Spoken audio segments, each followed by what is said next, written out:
Bulletin की शुरुआत इस वक्त की बहुत अहम खबर के साथ। इस बुलेटिन में आज बात करेंगे हिंदुस्तान में बैठे धर्मांतरण गैंग के सबसे बड़े सरगना की, उस जल्लाद की जिसने न जाने कितने हिंदुओं को बरगलाकर, उन्हें अपने धर्म के खिलाफ भड़काकर, लालच देकर उनका धर्म बदलवाया। बात कर रहे हैं जमालुद्दीन उर्फ छांगुर बाबा की। छांगुर बाबा के काले साम्राज्य को तो सीएम योगी आदित्यनाथ ने मिट्टी में मिला दिया है। इस धर्मांतरण के धंधेबाज का योगी आगे भी हिसाब किताब करने की तैयारी में है। जांच एजेंसीज के रडार पर आए छांगुर बाबा के मामले में अब तक कई बड़े चौंकाने वाले खुलासे हुए। मुस्लिम देशों से 500 करोड़ की फंडिंग धर्मांतरण करने के लिए दी गई थी, इस बात की जानकारी मिली। कैसे मुस्लिम मुल्कों से नेपाल के जरिए भारत में पैसा लाया गया, कैसे छांगुर ने अपने इस्लामिक किताबों से धर्मांतरण का जाल बुना और भारत में कहां-कहां छांगुर के एजेंट उस तक पैसे पहुंचाते थे, इन सारी बातों को आज मैं आपके सामने रखूंगा।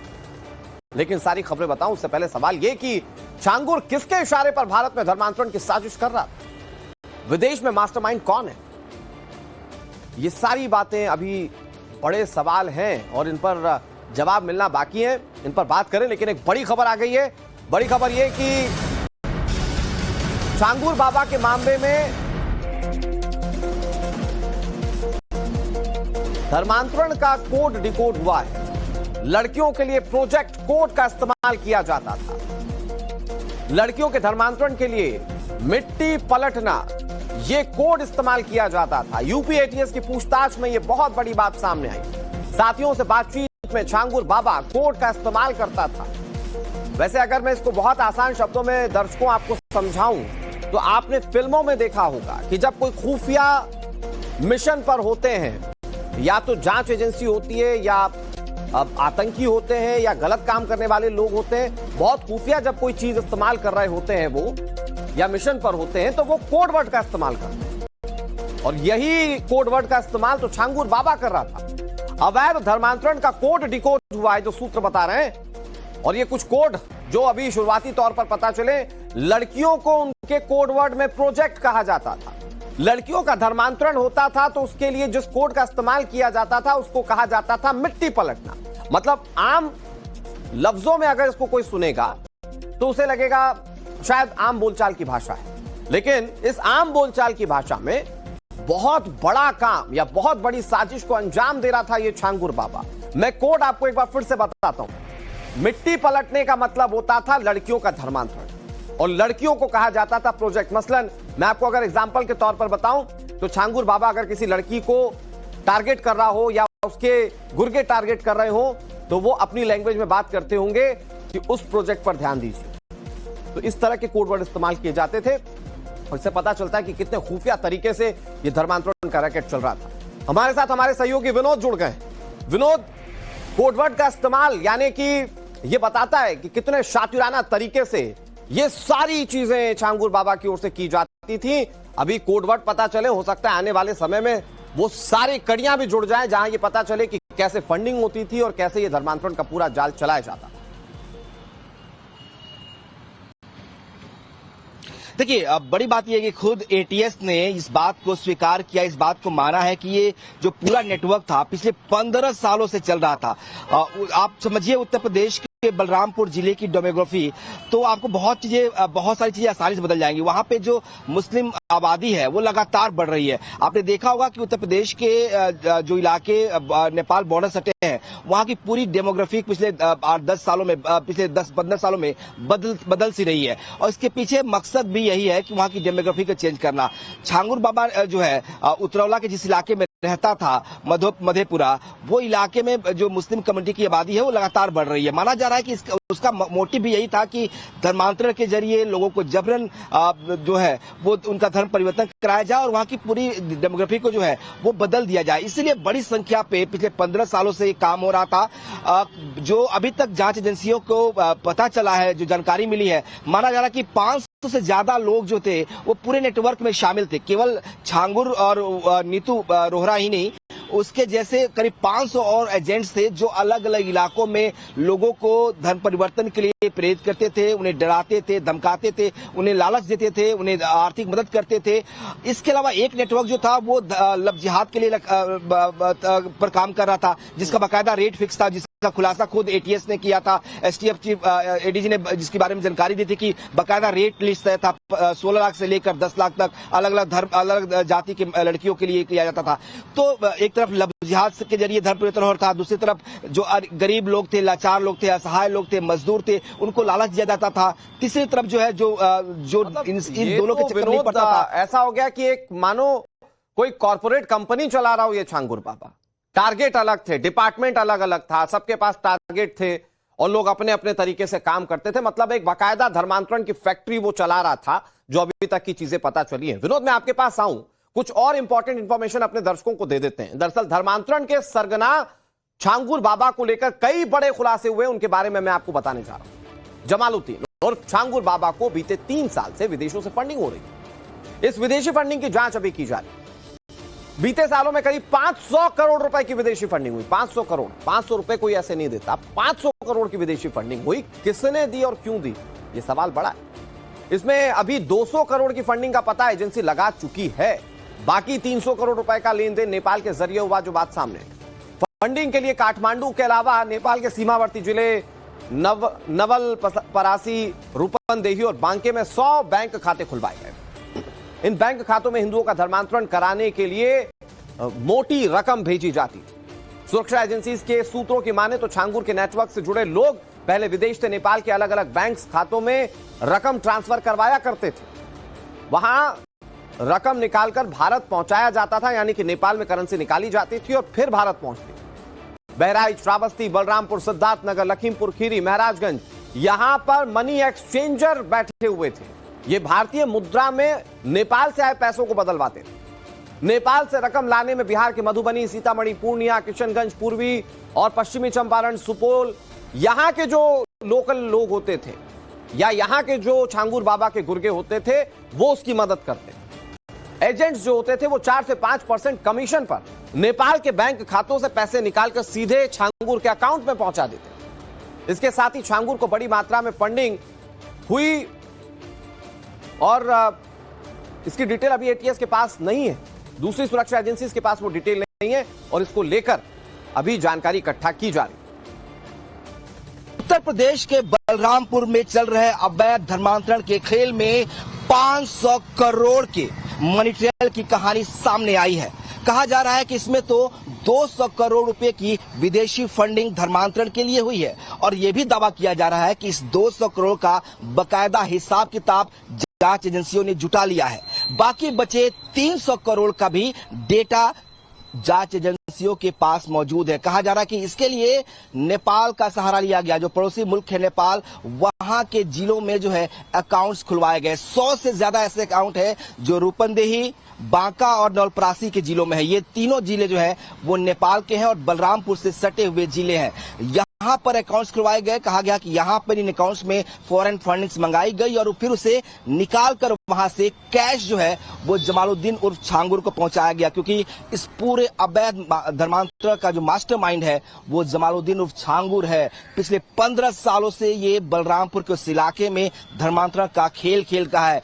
कई इसके जो गुर्गों की संख्या है वो 500 से ज्यादा बताई जा रही है। कहा जा रहा है कि ये लोग अलग अलग इलाकों में जो गरीब, मजदूर, महिलाएं, बच्चियां थी, उनका ब्रेन वॉश करते थे, उन्हें जबरन उनका धर्मांतरण कराते थे, प्रॉपर्टी पर कब्जा करते थे। ये तमाम कहानी अब उस जो छांगुर है उससे पूछताछ में सामने आ रही है। दावा ये किया जा रहा है कि जो फॉरेन फंडिंग हुई है, चाहे वो नीतू नवीन बोहरा के अकाउंट्स में हुआ हो, चाहे उसके पति नवीन बोहरा के अकाउंट्स में हुआ या फिर जमालुद्दीन उर्फ छांगुर के अकाउंट्स में हुए हो, ये तमाम जो बैंक अकाउंट्स है उसको एटीएस जो है वो खंगाल रही है। और कहा जा रहा है कि इस जो अब तक जानकारियां मिली हैं, जिस तरह से नीतू के जो 8 अकाउंट्स है, उसके पति के जो है 6 अकाउंट्स है, छांगुर के भी 6 अकाउंट है और उसमें कई अकाउंट्स ऐसे हैं जिसमें लगातार फॉरेन फंडिंग हुई है, विदेशी धन आया है, उसको निकाला गया है। तो आखिर इसका इस्तेमाल क्या सिर्फ धर्मांतरण तक था या खेल और है, क्योंकि माना जा रहा है कि उत्तर प्रदेश ही नहीं, बलरामपुर ही नहीं बल्कि देश के कई हिस्सों में ये लगातार अपने गुरुओं के साथ जाता था और वहां पे धर्मांतरण का खेल खेलता था। तो क्या ये जितनी फॉरेन फंडिंग हुई है ये महज धर्मांतरण के लिए हुई है? और अगर ये फंडिंग धर्मांतरण के लिए हुई है तो फिर इसके पीछे कौन कौन लोग शामिल है? जाहिर सी बात है जज एजेंसी इन सवालों के जवाब भी तलाश रही है। कैमरा पर्सन कफील अहमद के साथ विनोद मिश्रा, टाइम्स नव भारत, लखनऊ। छांगुर बाबा के बारे में जब पता चला कि वो भाई धर्मांतरण का इतना बड़ा रैकेट चला रहा है तो जांच एजेंसीज एक्टिव हो गई। उसके हर एक पहलू तक या हर एक कड़ी तक पहुंचने की कोशिशें शुरू कर दी गई और उसमें जो सबसे बड़ा पहलू है वो है होने वाली फंडिंग। तो जांच एजेंसीज को छानबीन में क्या पता चला, मैं आपको ये बताने की कोशिश करता हूं। दरअसल धर्म परिवर्तन के लिए छांगुर बाबा को जो करोड़ों की फंडिंग हो रही थी उसमें पता चला कि पाकिस्तान, दुबई, सऊदी अरब और तुर्की से यह फंडिंग की गई थी। ये छांगुर का तिलिस्म था। छांगुर बाबा के 6 बैंक खातों का खुलासा हुआ। इन बैंक खातों में बड़ा शातिराना तरीके से पैसा आया करता। छांगुर के 6 बैंक खातों में 34.22 करोड़ यानी कि 34 करोड़ 22 लाख रुपए जमा थे। छांगुर की सहयोगी नीतू और नसरीन के नाम पर कुल 8 बैंक खाते थे। 6 छांगुर बाबा के, 8 नसरीन के। 28 जून 2021 तक खातों में 13 करोड़ 90 लाख रुपए जमा किए गए थे। रायबरेली में पकड़े गए साइबर अपराधी इस गिरोह का हिस्सा थे। मतलब आप सोचिए, नेपाल में करेंसी नेपाल की होती थी, वहां पर भारतीय खातों में चेंज कराकर पैसे डाले जाते थे। तो ये पूरा एक नेक्सस जो था वो काम करता था। साइबर अपराधियों के तार पाकिस्तान और दुबई से जुड़े हुए हैं, जो शुरुआत में जानकारी पता चली है। मतलब पड़ोसी मुल्क पाकिस्तान से फंडिंग हो रही थी। गिरोह ने करीब 700 करोड़ रुपए का लेन देन अब तक किया है। जो सूत्र बता रहे हैं, अयोध्या, लखनऊ, बलरामपुर, गोंडा, यहां इन इलाकों में करोड़ों रुपए भेजे गए। और अगर इन इलाकों में करोड़ों रुपए भेजे गए तो क्या वो टारगेट्स को देने के लिए थे? क्योंकि हर टारगेट के पैसे फिक्स थे। जाति क्या था? धर्मांतरण के लिए सबसे ज्यादा खर्च अयोध्या में किया गया। 2023 में बिहार में पकड़े गए एक एक एजेंट ने इसका इनपुट दिया है। और आप ये समझिए कि ये कैसे पूरा जाल जो था धर्मांतरण का ये चल रहा था और इस जाल में कितने लोग फंस गए, ये बहुत बड़ा सवाल है। क्योंकि आप देखें कि जिलेवार पैसे भेजे गए, जाहिर बात है ज्यादा पैसे मतलब वहां ज्यादा धर्मांतरण किया गया होगा, ज्यादा टारगेट अचीव किया गया होगा। एक रिपोर्ट और आप देखिए संदर्भ। अवैध धर्मांतरण का मास्टरमाइंड जमालुद्दीन उर्फ छांगुर और उसके सबसे करीबी नीतू उर्फ नसरीन जो है इस वक्त एटीएस की रिमांड पर है। कल एटीएस की टीम इन्हें उतरौला लेकर गई थी, जहां पर इन्होंने अवैध धर्मांतरण का ठिकाना अपना बना रखा था। वहां पर ले जाकर एटीएस ने उनसे कई सारे दस्तावेज बरामद किए हैं। कहा जा रहा है कि शिजरे तैयबा जो किताब उसने लिखी थी ब्रेन वॉश करने के लिए खासतौर पर और लब जिहाद में महिलाओं को फंसाने के लिए, उस किताब को भी बरामद कर लिया है। इसके अलावा कुछ दस्तावेज भी मिले हैं। 7 अकाउंट्स के बारे में एटीएस ने जानकारी ठीक की है। कहा जा रहा है कि इस अकाउंट्स के बाद अब एटीएस उससे पूछताछ के बाद उसके मोबाइल फोन का जो डेटा है उससे रिकवर करने की कोशिश करेगी, क्योंकि माना जा रहा है कि इस मोबाइल डेटा में बहुत सारे फैक्ट होंगे कि आखिर वो लगातार किनके संपर्क में था, किनसे उनकी बातें होती थी। सिर्फ इंडिया ही नहीं, दुनिया के कई देशों में भी वो उसकी बातें होती थी। इसके अलावा उसके जो पासपोर्ट्स हैं उसको भी रिकवर करने की जो एटीएस है वो कोशिश कर रही है, क्योंकि माना जा रहा है कि उसके पास 2 पासपोर्ट है। एक हिंदू नाम, इतना ही नहीं, उसकी जो सहयोगी नीतू उर्फ जसरीन है उसके पास, उसके पति के पास भी 2 पासपोर्ट है। उसके तमाम जो दस्तावेज है, 2 अकाउंट्स है, वो हिंदू नाम से है, जबकि उन्होंने धर्मांतरण कर लिया है और दूसरा जो पासपोर्ट है मुस्लिम नाम से। तो आखिर 2 पासपोर्ट का मकसद क्या था और इसके पीछे की कहानी क्या है, ये तमाम पहलू है जिसके लिए एटीएस लगातार उन्हें रिमांड पर लेकर फिलहाल पूछताछ कर रही है। कहा जा रहा है कि इस मामले में इनके अलावा और कितने लोगों की भूमिका थी, क्योंकि जिस तरह की फॉरेन फंडिंग का शक है, जिस तरह से दो जो पासपोर्ट है वो रखना, इसके अलावा जो अकाउंट्स है उसमें भी हेराफेरी करना, विदेशी फंड का आना,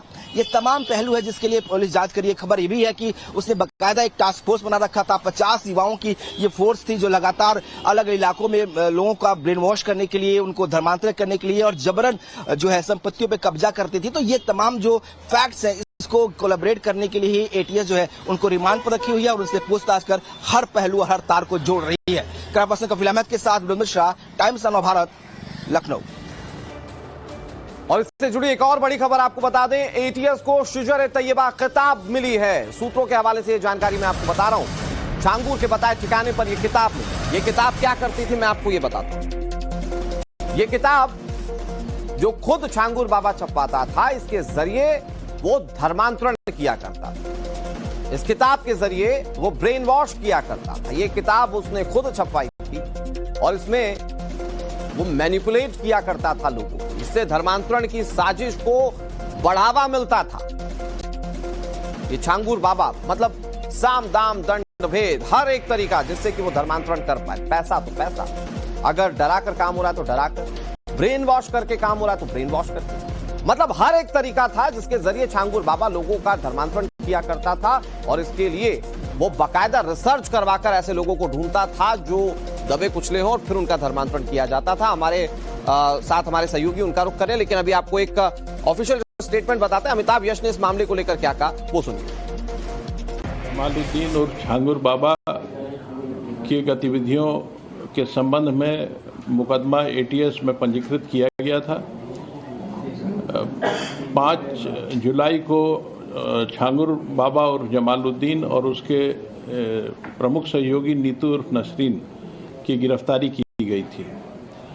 आज 7 दिवस का रिमांड यूपी एटीएस द्वारा इन्वेस्टिगेशन के दौरान इन दोनों मुख्य अभियुक्तों का लिया गया है। इनसे इस गैंग के सभी गतिविधियों, इनके मनी ट्रेल, इनके द्वारा अर्जित अवैध संपत्तियां इत्यादि की जानकारी की जाएगी। साथ ही संपूर्ण गैंग के नेटवर्क की जानकारी भी प्राप्त की जाएगी। इसके अलावा इस गैंग ने जहां जहां अवैध संपत्ति अर्जित की है, अवैध धन का इस्तेमाल करके, उन सभी की भी जानकारी की जाएगी तथा अवैध संपत्तियों को जब्तीकरण की कार्रवाई तथा उन्हें डेमोलिश करने की कार्रवाई भी की जाएगी।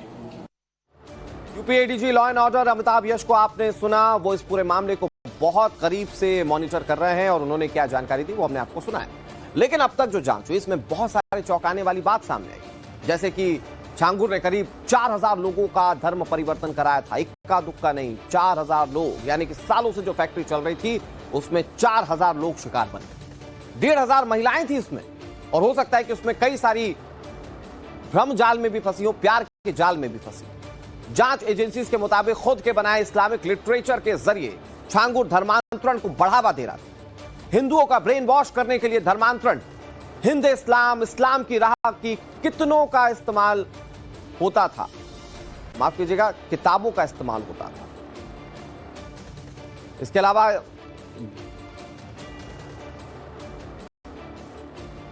अलावा लोगों को बरगलाने के लिए शुजराए तैयबा और इस्लाम अकाइद नाम की किताबों का इस्तेमाल किया जाता था। हिंदू बेटियों को पढ़ाने के लिए इसका इस्तेमाल किया जाता था। इस्लाम में हर समस्या का समाधान लिखा है और दूसरे धर्म से बेहतर इस्लाम को बताने वाली बातें लिखी होती थी। इन किताबों के जरिए ये पूरा नेक्सस जो था वो चलाया जाता था, मतलब ब्रेन वॉश की सारी तैयारी थी। हमारे साथ विनोद जुड़े हुए। विनोद, साम दाम दंड भेद जो हो सकता है वो सब कुछ करके छांगुर बाबा धर्मांतरण करवाया करता था, और यही वजह है कि इसके धर्मांतरण की फैक्ट्री में अब तक 4000 से ज्यादा धर्मांतरण हो चुके। और देखिए जो आपने बताया, जो डेटा है कि 4000 से ज्यादा लोगों ने धर्मांतरण किया, जबरन धर्मांतरण का कराया गया। अब ये सच साबित होने लगा है कि करके विक्टिम्स आ रहे हैं। पिछले 3 दिनों में जब उसके घर पे बुलडोजर चल रहा था तब हम बलरामपुर में मौजूद थे और मैं सैकड़ों लोगों से बात करने की कोशिश की, कोई भी उसके बारे में मुंह नहीं खोल रहा था। लेकिन अब धीरे धीरे जब उसके खिलाफ कार्रवाइयां हुई हैं, जब उसका जो कोठी था उस पर उसको बुलडोज कर दिया गया है, उसको पुलिस रिमांड पर लेके आ रही है, उसके गाँव लेके जा रही है, तो अब जो विक्टिम है, जो पीड़ित लोग हैं, उनके हौसले थोड़े से बढ़ रहे हैं और वो अब पुलिस के सामने आ रहे हैं। अलग अलग इलाकों में अब घटनाएं सामने आ रही हैं, उसके विक्टिम्स बाहर आ रहे हैं और वो बता रहे हैं कैसे उनको पैसे करा दिया जाता था, कैसे उन्हें जबरन धर्मांतरण के लिए प्रेरित किया जाता था, कैसे उनका ब्रेन वॉश किया जाता था। तो अब तमाम ऐसे लोग जो विक्टिम्स की संख्या बताई जा रही है, उम्मीद की जा रही है कि और भी संख्या अब सामने आएगी और तमाम वो लोग जो अब तक खामोश थे, वो डर की वजह से या लालच की वजह से अब वो सामने आएंगे और ये पूरी कहानी बताएंगे और पूरा पर्दाफाश होगा कि आखिर जो ये पूरा रैकेट था, जिसे आपने फैक्ट्री बताया कि किस तरह से फैक्ट्री की तरह काम कर रहा था धर्मांतरण की, ये कैसे काम करता था, किसकी भूमिका क्या थी। और इसीलिए एटीएस ने इनको 7 दिन की रिमांड पर रखा है ताकि इनसे उन तमाम फैक्ट्स को इकट्ठा किया जा सके और पूरी जो विक्टिम्स हैं उनको अब सही मायनों में कहीं इंसाफ मिल सके। क्योंकि हमने ये देखा, बहुत सारे लोगों ने शिकायतें शिकायत कर रहे थे कि शुरू में जब ये लोग पुलिस के पास जाते थे तो पुलिस ने की मदद नहीं की थी तब, और इसीलिए उसके हौसले और बुलंद हो रहे थे और वो लगातार लोगों को धमका कर, डरा कर, उनकी संपत्तियों पे कब्जा करके उन्हें धर्मांतरण, उनका धर्म परिवर्तन कराता था। कहा जाता है कि जो नीतू थी उसका मकसद यही था कि वो महिलाओं के बीच जाए, उन्हें बताए कि वो पहले सिंधी थी, हिंदू धर्म में थी, और उसने कैसे सिंधी धर्म छोड़कर इस्लाम धर्म स्वीकार किया। उसके बाद उसके लाइफ में कितना परिवर्तन आया, कितना लाइफ स्टाइल जो है वो जीती हैं, लग्जरी गाड़ियों में चलती हैं, कोठियों में रहती हैं, और ये वहां के लोगों को दिखाना, चूंकि तराई का बेल्ट है, गरीबी वहां ज्यादा है, और ऐसे में इन लोगों को ये बताना कि आपकी गरीबी से मुक्ति जो है सिर्फ इस्लाम के जरिए मिल सकती है, तो ये लालच देकर उन्हें धर्म परिवर्तन कराने का जो बड़ा रैकेट था वो इस इलाके में चल रहा था, और इसीलिए अब एटीएस पूरे मामले की जांच कर इस कड़ी को तोड़ना चाहती है ताकि फिर कोई ऐसा रैकेट जो है इस इलाके में कम से कम ना पनप पाए, और इसीलिए बड़ी कार्रवाई की बात जो है लगातार पुलिस प्रशासन की तरफ से की जा रही है। कहा जा रहा है कि जितने भी लोग इससे जुड़े होंगे उन सबको ढूंढा जाएगा, सबके खिलाफ मामले दर्ज होंगे और सबके खिलाफ कार्रवाई होगी। तो अब कोई ये सोच रहा हो कि सिर्फ छांगुर जमालुद्दीन छांगुर गिरफ्तार हो गया, नीतू गिरफ्तार हो गया, नवीन गिरफ्तार हो गया, उसका बेटा गिरफ्तार हो गया तो सब कुछ खत्म हुआ, नहीं, ऐसा नहीं है। अभी बहुत सारे नेटवर्क के उसके सहयोगी हैं जिनकी तलाश की जा रही है, उनके खिलाफ भी कार्रवाई होगी। तो पूरा नेटवर्क ध्वस्त करने की कवायद, और इसीलिए मुख्यमंत्री ने बाकायदा सख्त निर्देश दिए हैं कि इसका कोई भी सदस्य इस नेटवर्क का बचना चाहिए। अगर मतलब 500 लोग हैं इस नेटवर्क में तो उन 500 लोगों के खिलाफ कार्रवाई हो, सख्त से सख्त कार्रवाई हो, ताकि एक नजीर बने। और खासतौर पर पश्चिमी उत्तर प्रदेश हर एक कड़ी तक पहुंचना विनोद इसलिए भी जरूरी है कि अगर एक भी व्यक्ति छूटा तो वो उस सोच को फिर आगे बढ़ाएगा, वो उस तरह का नेटवर्क फिर खड़ा करने की कोशिश करेगा, क्योंकि विदेशों से तो फंडिंग हो ही रही है ना, तो फिर दिक्कत क्या है। तो इसीलिए एक एक शख्स तक पहुंचना जरूरी है, और इसी दिशा में कदम आगे बढ़ाए जा रहे हैं। एक बड़ी खबर अपने दर्शकों को बता देते हैं। धर्मांतरण रैकेट के सरगना जलालुद्दीन और छांगुर के रिमांड का आज तीसरा दिन, यूपी एटीएस की कार्रवाई जारी है। उतरौला के मडपुर गांव में कार्रवाई के दौरान छांगुर की हवेली से बहुत अहम दस्तावेज जब्त किए गए। एटीएस का मानना है कि दस्तावेज छांगुर के रैकेट के बारे में और खुलासे कर सकते हैं। बताया गया कि एटीएस ने मौके से छांगुर बाबा से लगभग 1 घंटे तक पूछताछ की। इसके बाद टीम लखनऊ लौटी। इस दौरान एटीएस को मामले से जुड़े कुछ महत्वपूर्ण सबूत भी मिले। छांगुर बाबा अभी यूपी एटीएस की 7 दिन की हिरासत में है, और जितने पहलू एटीएस इस मामले में निकाल सकती है जांच के जरिए, वो कोशिश की जा रही है। और उसके जो घर से, जो पुश्तैनी घर जहां पर कार्रवाई की गई, वहां से एटीएस की टीम ने कई सारे दस्तावेजों को रखा है अपने पास, और यहां से माना जा रहा है कि पता चल पाएगा कि ये रैकेट कितना बड़ा है। अब आपको ये बताते हैं कि आखिर कैसे हिंदुओं के खिलाफ धर्मांतरण वाली साजिश रचने वाला छांगुर बाबा जांच एजेंसी के हत्थे चढ़ा। भाई ये कई सालों से कर रहा था, अचानक कैसे पकड़ा गया ये जानिए। जांच एजेंसीज को करोड़ों का बंगला और उसकी लगातार बढ़ती संपत्ति पर शक हुआ। मतलब एक साइकिल पर अंगूठी बेचने वाला व्यक्ति कुछ सालों में करोड़ों की संपत्ति का मालिक हो जाता है, तो शक तो होगा। ये सारी चीजें एटीएस के रडार पर आई। इसके बाद पता चला कि गैंग ने अपने मंसूबों को पूरा करने के लिए 40 देशों में यात्रा की थी। इसी के तहत इन्होंने 500 करोड़ रुपए की विदेशी फंडिंग जमा की थी। खुलासा यह कि छांगुर ने 40 से 50 इस्लामिक देशों की यात्रा की थी। विदेश से मिले पैसों से वो धर्मांतरण का रैकेट इस देश में ऑपरेट कर रहा था, और सनातन के खिलाफ ऐसी साजिश रचने वालों को सीएम योगी आदित्यनाथ तो पहले ही चेतावनी दे चुके हैं कि वो सबक सिखाएंगे। देखिए, आपने देखा होगा अभी समाज विरोधी और राष्ट्र विरोधी कार्रवाई में लिप्त तत्वों के खिलाफ कैसे कार्रवाई हो रही है। कल बलरामपुर में आपने देखा होगा एक जल्लाद को हम लोगों ने वहां पे भी गिरफ्तार किया है। कैसे वहां हिंदू बहन बेटियों के इज्जत के साथ खिलवाड़ करता था, पैसे में सौदेबाजी करता था, लेकिन अब ऐसे तत्वों के साथ सख्ती की जा रही है। हम समाज को भी टूटने नहीं देंगे, राष्ट्र विरोधी और समाज विरोधी तत्वों को भी चकनाचूर करके रहेंगे। धर्मांतरण के धंधेबाज कुख्यात छांगुर पीर उर्फ जमालुद्दीन पर जैसे जैसे जांच आगे बढ़ रही है वैसे वैसे बड़े खुलासे हो रहे हैं। खबरों के मुताबिक 3 सालों में धर्मांतरण गैंग के सरगना को 500 करोड़ की विदेशी फंडिंग। इसके बाद एटीएस और ईडी ने छांगुर के इंटरनेशनल गैंग पर शिकंजा कसना शुरू कर दिया। बाबा की संपत्तियों, बैंक खातों और धर्मांतरण से जुड़े नेटवर्क की गहराई से जांच की जा रही है। क्योंकि मामला सिर्फ धर्मांतरण का नहीं है, बल्कि एक फंडिंग और धोखाधड़ी की एक बड़ी इंटरनेशनल साजिश का भी है। रिपोर्ट आप देखिए।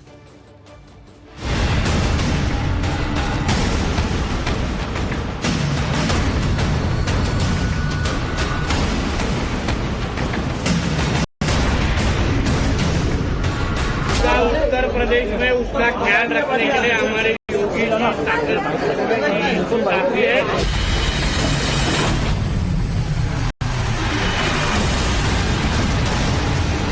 धर्मांतरण के लिए एक रेट कार्ड थे जो इनके एजेंट्स को धन दिया जाता था, काफी बड़े अमाउंट में था।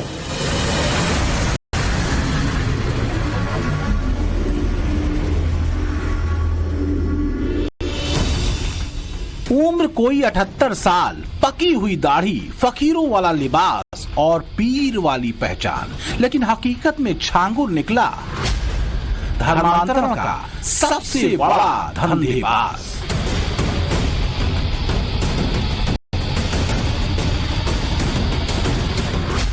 छांगुर बाबा यानी ऐसा फरेबी जो महज 10 साल में 100 करोड़ से ज्यादा की प्रॉपर्टी का मालिक बन बैठा।